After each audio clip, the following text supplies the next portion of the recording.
Technology has changed what we do in my groups tremendously. It's gone from going out to the field with a tape measure and clipboard to now using drone technology to gather that information. It allows for our engineers to really get very accurate information from the field, even more than if you sent a person out there to dimension it.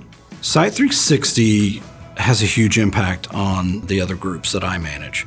Site360 as a product just grew out of our need to get detailed information from the site. So it's been a huge advantage to every part. There's not one part of our business that doesn't benefit from having highly detailed site information. It really reduces our missing materials or things not fitting up.